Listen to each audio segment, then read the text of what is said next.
Right, so there's been some proper buzz lately about episode 8 of the Amazing Digital Circus. Yeah? We've had it confirmed that a new character called Ribbit is showing up.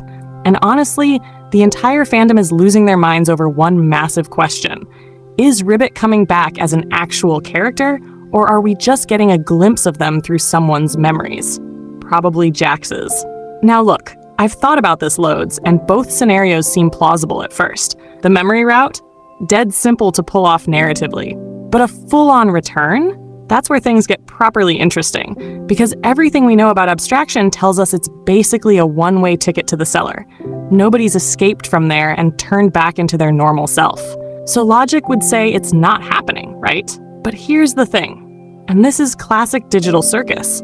Nothing is ever quite that straightforward. I reckon a full return is absolutely on the cards, and I'm going to walk you through exactly why the abstraction process might not be as permanent as we've been led to believe. Breaking down abstraction.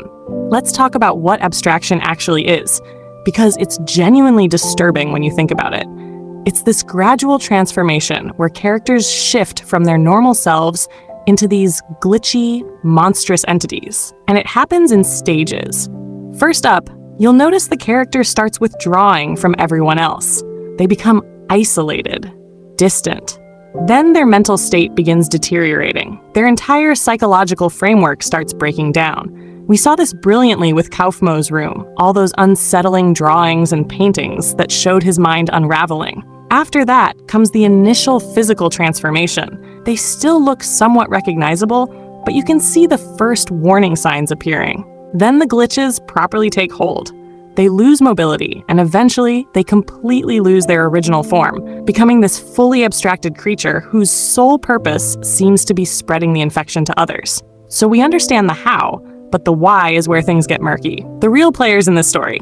Before we dive deeper, let me highlight the key characters we need to focus on here. Jax and Kinger are absolutely central to understanding this, whilst Pomni, Regatha, and Caine help us piece together the broader picture. From the very first episode, Kinger stood out as being, well, different. His erratic behavior made everyone assume he was about 2 seconds away from going full abstraction mode himself. Back when the show first dropped in 2023, most of us reckoned he'd be gone within a couple of episodes, ending up just like Kaufmo. Thing is, Kinger's been trapped in the digital circus longer than pretty much anyone else. He's outlasted loads of characters. And whilst he initially comes across as completely unhinged, we gradually realize he's actually one of the wisest, possibly even the smartest person there.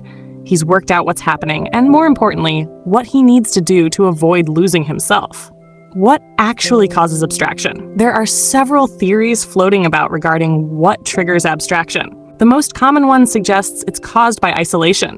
When characters refuse to accept their reality in the digital circus, they gradually lose their grip on sanity. They fill up with negativity and depression, existing without truly living, until they eventually just break. But that's oversimplifying it massively. Whilst there's truth there, it doesn't give us the complete picture. To properly understand this, we need to go right back to the beginning. Remember how Pomni arrived? She literally materialized as a new playable character. People enter the digital circus through some sort of headset connected to a computer in abandoned buildings scattered everywhere. Here's the crucial bit. The Amazing Digital Circus is essentially an incredibly advanced, fully immersive computer game. But because it's not perfect, characters can't simply return to their real bodies. The system assigns avatars automatically, and they lose physical sensations. No smell, no taste, no hunger, no need for sleep. Now, any video game is fundamentally just thousands upon thousands of lines of code stored in various files, yeah? Each character has their own unique file that only the developers can fully access. And this is where it gets interesting. Caine is merely the administrator. He doesn't have complete access to characters' minds or core programming. We've seen him create illusions, making Jax believe certain things, changing outfits. But these are temporary visual tricks, not genuine rewrites of a character's fundamental code. That's precisely why Caine can't fix abstraction. It happens partly due to loneliness and rejection of their reality, sure, but the actual mechanism is that their coded file starts corrupting. Through their actions and thoughts, characters can essentially rewrite their own code. When everything turns dark and hopeless for them, their code changes accordingly. Since the original programming was completely different, the system can't handle these rewrites and the file basically crashes. I'm not a programmer, so I might be explaining this a bit roughly, but the concept is solid, Kinger's survival strategy. Let's circle back to Kinger, the one person who's managed to survive longer than everyone else. In episode 3, there's this brilliant moment where he tells Pomni to never forget who she is, to hold on to her humanity, and to value the people around her. Remembering your past prevents you from forgetting your true self, which means your original code stays intact. Maintaining genuine connections with others stops you from self-destructing. It sounds almost too simple, but that's genuinely the key to avoiding abstraction and surviving years in the digital circus. This perfectly explains Pomni's arc. At the start of episode 2, she was literally on the brink. Okay, it was just a dream, but her subconscious was already preparing for abstraction. The moment she started following Kinger's advice, though, everything became significantly easier for her. We haven't seen any hints of her abstracting since. Jax's dangerous philosophy. Now, Jax is absolutely crucial to this discussion. Remember his whole philosophy about living in the digital circus? He literally advocates forgetting your entire previous life and just having fun without caring what anyone thinks.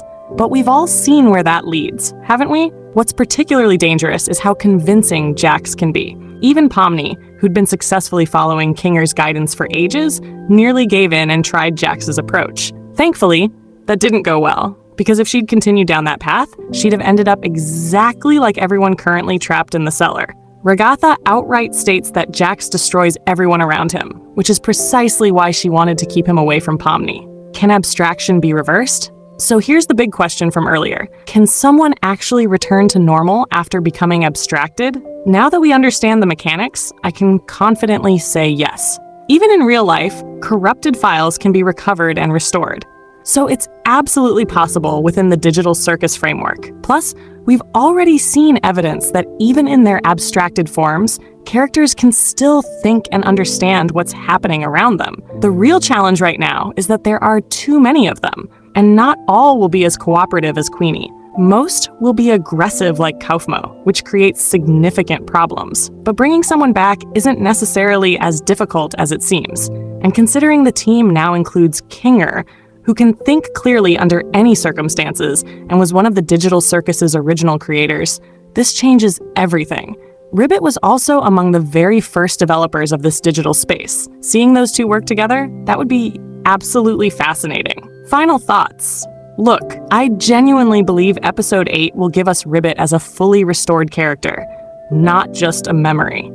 The previous events are pushing everyone toward taking more active steps in trying to escape the digital circus, and Ribbit's return fits perfectly into that narrative progression. Anyway, I'd love to hear what you reckon about all this. Drop your thoughts in the comments below. Like, subscribe, and I'll catch you in the next one. Thanks for watching. Cheers.